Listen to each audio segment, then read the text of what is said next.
Your father has willed everything to me. Get out of my house now. I will enjoy everything your mother suffered for. My dear, this is only the beginning. You know, when a woman has suffered, she must enjoy when her time finally comes. Hey there, pour a cup of tea, get comfy, and let your heart listen. The story's about to start. Welcome to Tales Vibe, where laughter and lessons flow together. If you love a good story, don't forget to like this video, subscribe for more tales every week, and please tell us where you're watching from in the comments.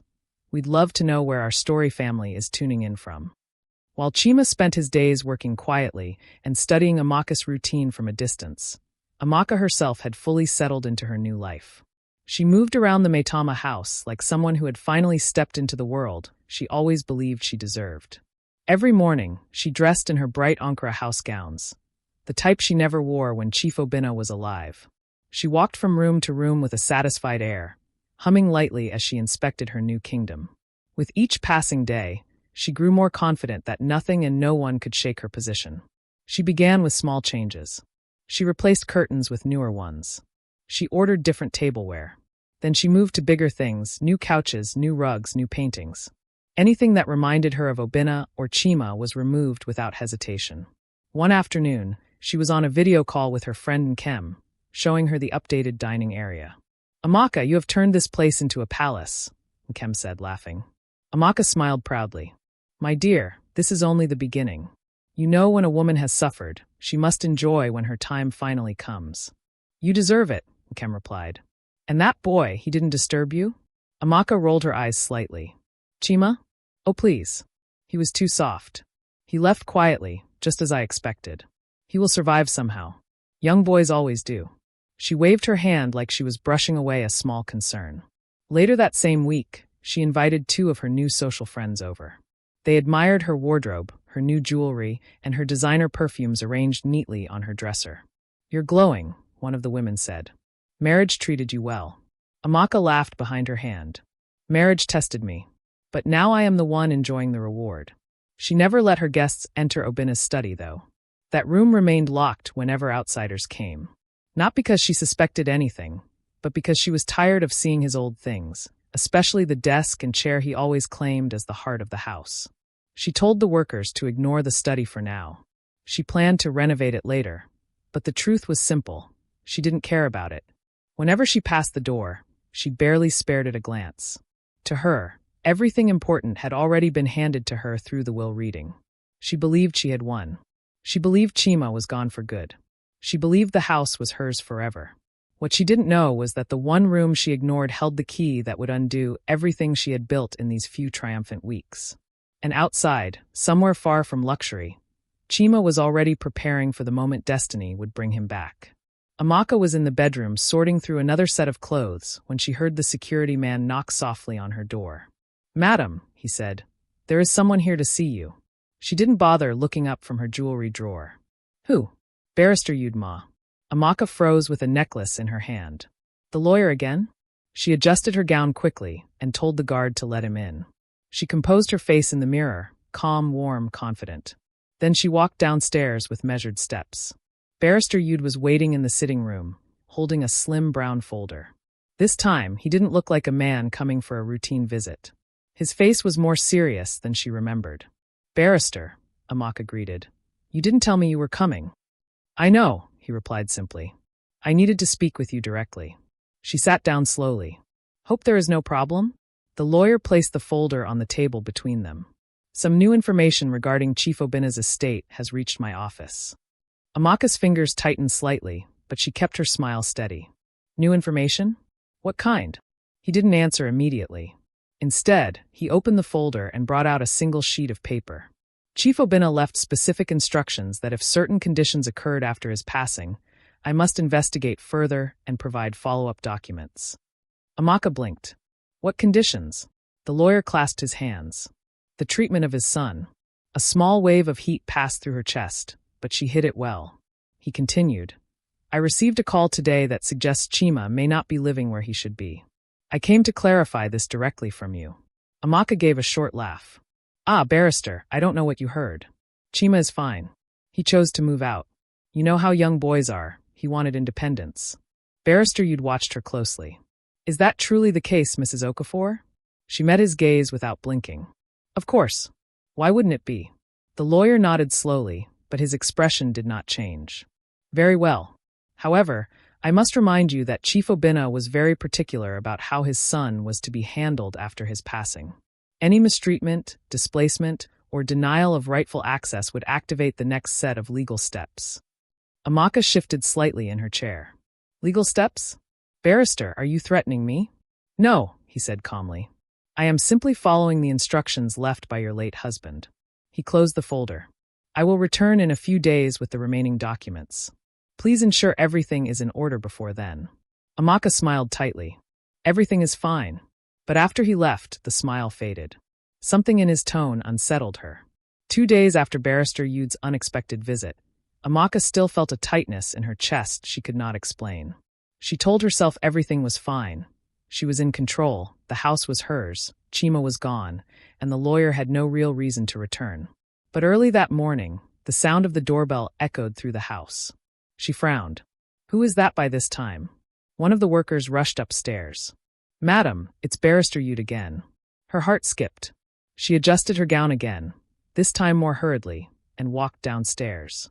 Barrister Yude stood in the sitting room with a black briefcase and the same calm expression he always wore, but something in his eyes looked heavier. Barrister, she said, forcing a smile, you didn't call. I needed to deliver this personally, he replied, tapping the briefcase. It concerns your late husband. Amaka folded her arms slightly. What now? He opened the briefcase, removed a sealed envelope with thick edges, and placed it gently on the table. This, he said, is Chief Obinna's updated will. Amaka's breath caught. Updated what? His new will. Written 6 months before his passing. Properly witnessed. Properly notarized. The room felt suddenly smaller. But the one you read earlier. That was the version he deposited first. This, he tapped the envelope again, is the final document he instructed me to release only if certain conditions occurred. Amaka's fingers trembled. What conditions? The lawyer looked her straight in the eyes. If Chima was forced out of his home. A cold wave shot through her body, but she kept her voice steady. I didn't force him out. He left by himself. Is that what you want recorded officially? He asked quietly. Her throat tightened. She said nothing. Barrister Yude broke the seal and brought out the pages. Madam, I will read only the key sections now. You may review the full document later. He cleared his throat. I, Chief Obinna Okafor, revoke all previous wills and declare this to be my final testament. Amaka's nails dug into the arm of the chair. To my son Chima Obinna, I leave my entire estate, this house, all accounts, all investments, all properties, and all business interests. The words sliced through her like a blade. The lawyer continued, his voice steady. To my wife, Amaka Okafor, I leave the sum of 50,000 naira only, on the condition that she vacates the family house within 30 days and relinquishes all claims. Amaka's breath shook. This is not possible. Barrister Yude closed the folder calmly. This is the legal truth, madam. And by law, it overrides everything you thought you received. She felt the ground shift beneath her. The luxury she had embraced, the confidence she had worn, the life she had built in just weeks. It was all slipping away, word by word. Amaka's hands trembled as Barrister Yude gently pushed the updated will across the table. The pages felt heavier than ordinary paper, like they carried a judgment she never expected to face. She stared at the lines again, hoping the words would somehow rearrange themselves. I leave my entire estate to my son, Chima Obinna. Every single thing she had been enjoying, the mansion, the cars, the accounts, the businesses, none of it belonged to her. Not one item. Not one coin. Barrister Yude spoke softly, as if addressing someone fragile. Madam, Chief Obinna prepared this will after he noticed certain behaviors. He wanted to ensure Chima's future was protected, no matter what happened. Amaka swallowed hard. But I handled everything here. I took care of the house. I was his wife. Yes, the lawyer replied calmly, and the will acknowledges you. But his priority was his son. She looked away sharply. Barrister Yude continued. Chief Obinna instructed that this will should only be released if Chima was no longer living in his rightful home. Amaka's heart pounded. So because the boy left. Because he was removed, the lawyer corrected quietly. Her lips tightened. He knew. He knew she pushed Chima out. He opened the next page. This document states that from the moment the conditions are confirmed, Chima becomes the legal owner of every asset associated with Chief Obinna. Amaka felt her pulse racing. Every asset? Yes, madam. Everything. Her voice cracked. And what about me? You receive 50,000 naira, he repeated. And only if you leave the house within 30 days. The weight of the truth hit her fully. The furniture she bought. The jewelry she acquired. The renovations she planned. The accounts she had been spending freely from. They were never hers. All of it belonged to Chima, the same boy she pushed out with a smile. This can't happen, she whispered. It has happened, the lawyer said gently. And by law, it stands firm. For a long moment, Amaka didn't speak. She looked around the sitting room, the same space where she boasted Tinkem, the same room where she had posed proudly for photos, the same house she believed she controlled. Now it all felt foreign, temporary, borrowed. Barrister Yude packed his briefcase. I will contact Chima immediately. A formal handover process must begin. Her head snapped up. You're calling him? Yes. Today. As he walked out, Amaka sank slowly into the sofa, her breath trembling. Everything she fought for, everything she thought she secured, was slipping out of her hands. And in another corner of Abuja, Chima's life was about to change in a way he never imagined. The moment Barrister Yude stepped out of the house, the silence that followed wrapped itself around Amaka like a rope pulling tighter and tighter. She remained seated, staring at nothing, her fingers shaking on the armrest. Everything belonged to Chima. Not her. Not anymore. She stood abruptly, almost stumbling, and walked into the bedroom. Her jewelry lay scattered across the dresser. Pieces she wore proudly just days ago. Now they looked like items she had stolen. Her phone buzzed. It was Nkem. Amaka hesitated, then answered. How far? You sound tired, Nkem said casually. Amaka swallowed. Nkem, the lawyer came again. Nkem laughed lightly. That man likes disturbing you. What does he want this time? Amaka didn't laugh. He brought a new will. There was silence. Then Nkem's voice sharpened. A new what? A new will, Amaka repeated, her voice cracking. Obinna changed it. Everything goes to Chima. All the accounts, the properties, this house. Nkem gasped. But, I thought. So did I. Amaka shouted before lowering her voice quickly.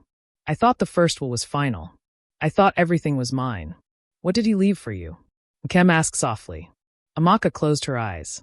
50,000 naira, and 30 days to leave the house. Nkem exhaled sharply. Chai. Amaka ended the call without another word. She couldn't bear any more pity. She walked to the mirror and stared at her reflection. The confident woman who once posed proudly in the same mirror wasn't there anymore. All she saw was fear. She paced the room, her mind racing. Maybe she could talk to the barrister again. Maybe she could persuade him. Maybe she could deny everything. Maybe. No. Every door she imagined closed immediately. Obinna had planned this too well. Her breathing grew unsteady as the truth settled deeper. She was losing everything, and there was no escape. She grabbed the edge of the bed for balance. 30 days. 30 days to pack her life into bags she once pushed onto Chima. 30 days to leave the house she treated like a personal trophy. Her legs felt weak. For the first time since the burial, Amaka understood the same fear she once placed on Chima. She walked into the hallway, gazing at the locked study door, the room she ignored for months. She touched the handle lightly. Obinna, you did this to me, she whispered bitterly. But deep down, she knew the truth. She did it to herself. And somewhere in Abuja, Chima was about to receive the call that would shift the entire balance of her world. Her downfall had already begun. All she could do now was wait for the final blow. Chima finished his shift at the fast food restaurant with tired arms, but a clear mind. The plan forming inside him gave him a strength he didn't fully understand. As he stepped outside, he checked his small daily earnings and tucked them safely into his pocket. Then his phone vibrated. He froze. Almost no one called him anymore. He answered quietly. Hello. A calm, familiar voice replied. Chima, this is Barrister Yude. I need you to come to my office immediately. Chima's heart thudded. Sir, is everything all right? Yes, the lawyer said. But there are important updates regarding your father's estate. You must come today. I will come, sir, Chima whispered. He ended the call and stood still for a moment. His hands shook, not with fear, but with a feeling he had not tasted in a long time. Hope. Strong, rising hope. He hurried to the nearest bus stop and boarded a bus heading toward Garki, where the barrister's office was located. The journey felt longer than usual. Every bump in the road seemed to shake loose another thought, another possibility. Had the lawyer found the safe? Did he discover the papers? Was this all connected to his father's last words? He reached the office and pushed the door open carefully. Chima, Barrister Yude said, rising from his seat. Please sit. Chima sat, eyes fixed on the black folder the lawyer placed on the table. The barrister opened it gently. I have reviewed your father's updated will, he began. Chima's breath caught. Updated will, sir? Yes. Your father prepared a second, final will 6 months before his passing. It cancels the previous one. Chima's chest tightened. What does it say? Barrister Yude slid a document forward. Chima, your father left everything to you. Every asset, every business, every account, the Maitama house, all of it belongs to you. Chima blinked rapidly. For a moment, the words didn't make sense. Everything belongs to me? Yes, the lawyer replied firmly. Your father trusted your character. He believed you would protect his legacy. Chima lowered his head as tears gathered in his eyes. It felt like his father was speaking again through the papers. The barrister continued. We will begin the official handover immediately.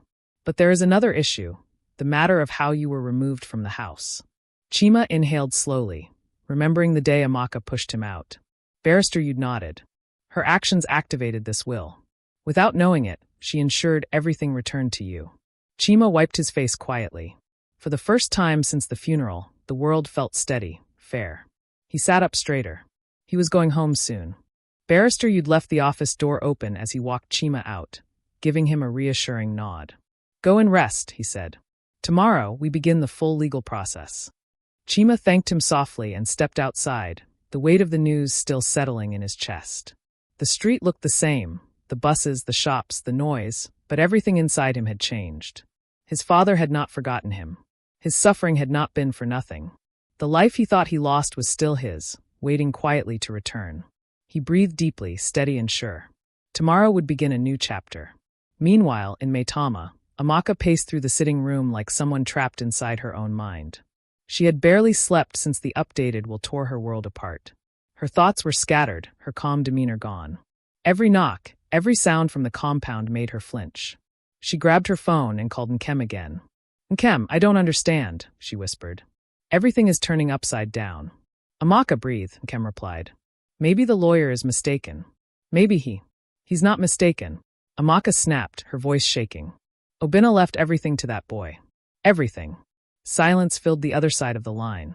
Before Nkem could reply, the doorbell rang. Amaka stiffened. She opened the door cautiously.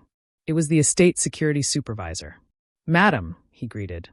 Barrister Yude informed us that property documents will soon be updated. We should expect new ownership details. Amaka's heart hammered in her chest. New ownership? Who? The man swallowed. Chima Okafor Ma. Her face went pale. She shut the door without speaking and leaned against it, breathing hard. It was no longer a possibility.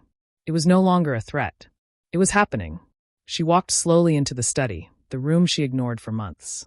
She touched Obinna's desk with trembling fingers. She yanked drawers open, even though she already knew they were empty.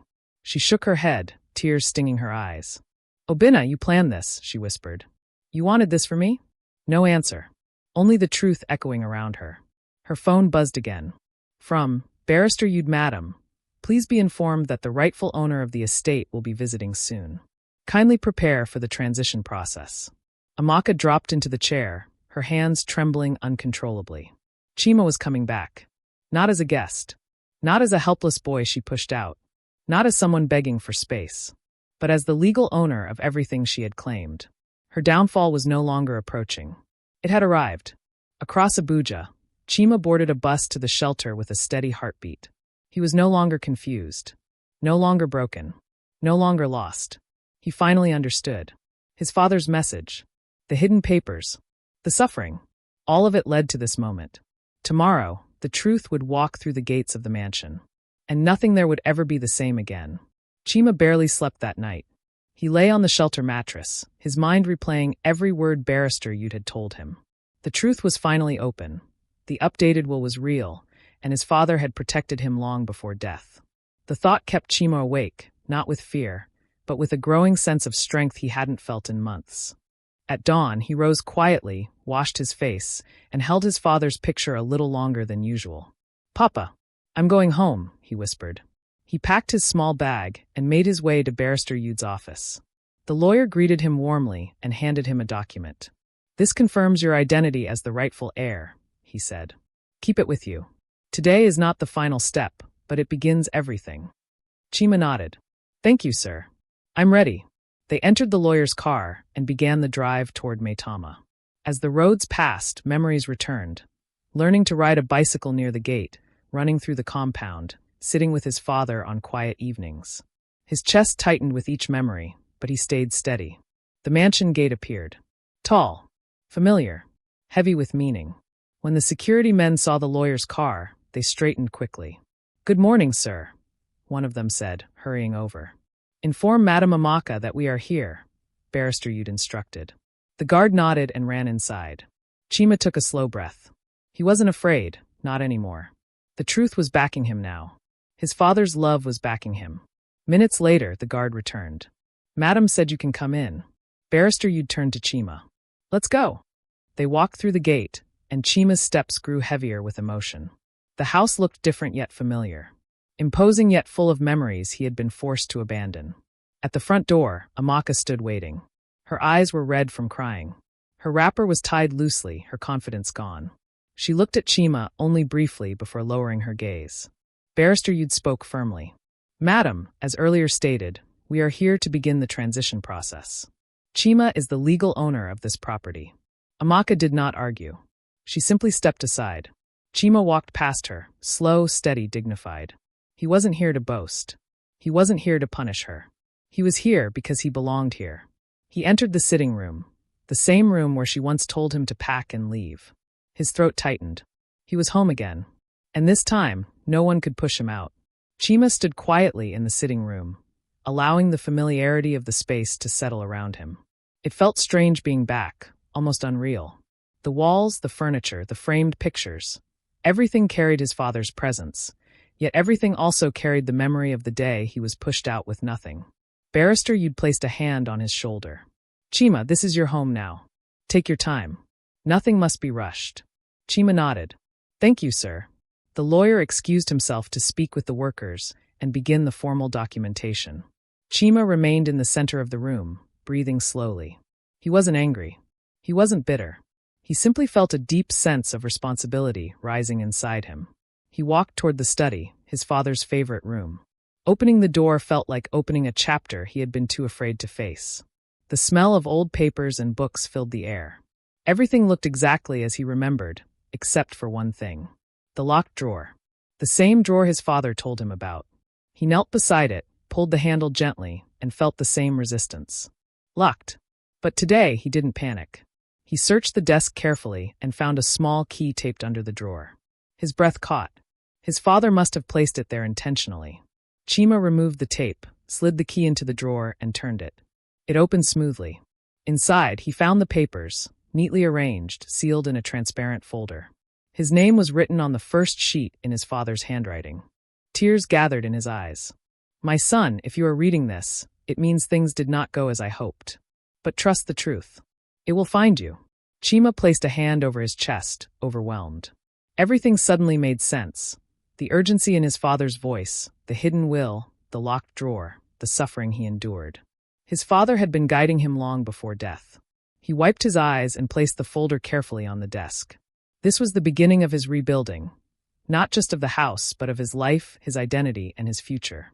A knock sounded behind him. It was one of the workers. "Sir, we are ready to receive further instructions." Chima stood up slowly, steady and confident. "All right, I'll be with you soon." He looked around the study one more time. This room once held secrets. Now it held answers. He closed the drawer gently. He was no longer the boy pushed out. He was the man returning with purpose. Rebuilding had begun, quietly, firmly, and with dignity. Chima stepped out of the study with the sealed folder in his hand. The weight of the papers felt different now, not heavy, but meaningful. They were the last message his father left for him, the final bridge between the life he lost and the life he was about to build. The workers waited in the sitting room, unsure of how to address him. For months they had known him as the quiet boy who lived in the house. Now they saw him as the man returning as the rightful owner. "Sir," one of them said softly, "what would you like us to do first?" Chima paused. He looked around the room, remembering how it felt when Amaka told him to leave. The humiliation, the fear, the loneliness. But now those memories didn't hold power over him. They were simply reminders, lessons carved into his life. "Let's start small," he said gently. "We will tidy the study and clean the upstairs rooms. No big changes yet." The workers nodded in relief. Barrister Yude returned shortly after, holding a stack of legal documents. "Chima, everything is moving smoothly. Within days, the entire estate will officially reflect your name." Chima smiled briefly. "Thank you, sir. I don't take this for granted." The lawyer studied him for a moment. "You have handled this with maturity. Your father was right about you." Chima lowered his gaze, touched by the words. When the lawyer left, Chima walked through the house quietly, each step reminding him of the past. He stopped at the door of the guest room where he once slept as a child when his father was still strong, still laughing, still dreaming for him. He touched the doorknob gently. "I wish you saw today, Papa," he whispered. But in a way, he felt his father's presence everywhere. In the study, in the hidden drawer, in the decisions he made even before death. Later in the evening, Chima sat in the sitting room with the sealed folder open before him. His father's handwriting filled the pages, notes, instructions, warnings, dreams. It wasn't just a folder. It was a lifetime of preparation. One line stood out. "Do not let your pain make you hard. Let it make you wise." Chima read it twice. He understood now. The betrayal, the suffering, the nights in the shelter, the long job hunt, the hidden will. Everything shaped him, not to break him, but to teach him. Tomorrow, he would begin restructuring the businesses. He would support the shelter that took him in. He would rebuild his father's legacy with honor. As the evening settled around him, Chima closed the folder gently. His past had formed him. His lessons had strengthened him. His new path was clear, and he was ready to walk it. And that's the end of today's tale. We hope it brought a smile, a thought, or a little bit of magic to your day. If you enjoyed this story, please like the video, subscribe to Tales Vibe for more weekly tales, and tell us in the comments where you're watching from. We love hearing from our story family all around the world. Until next time, keep your heart open, your imagination alive, and remember, laughter and lessons always go hand in hand. See you in the next story.